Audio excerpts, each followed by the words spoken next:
não pode assumindo que não tem nenhum tipo de autoridade. A autoridade que o governo sempre tem para pôr esse partido na mesa e por de brecha consenso. Então, em caso é, por exemplo, vou pensar de que está é porcentagem ou que está fico tem que agora pagar. Portanto, tem uma certa aspiração, me acomodei tanto que a organização tem a liberdade para estabelecer uma porcentagem ou amount.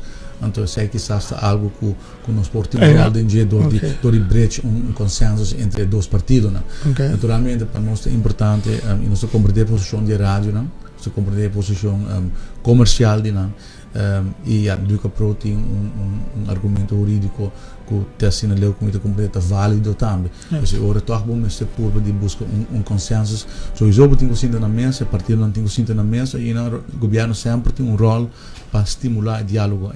Mi não estava tendo reunião, pero e mi não pode sacar bom fora de comunicado Kiko tá lo que award of Bisa não sai comunicado de parte de rádio na emissora e não a hobby se que vai ter um bom ambiente não que tem uma superficial pero Kiko tá lo que tá é problema mais grande de dona de rádio especificamente aqui que tá suma que não tem que pagar ou hecho que não tem que pagar dus não que paga ou suma que não tem que pagar está muito rápido. Qual é o ponto que dá? O ponto que dá três para adiante está que se você cobra fee, qualquer fee que é portar, está afetando o business model. Então, se está fazendo um custo de operação mais alto, se significa que não também vou pedir propaganda, então está afetando o modelo.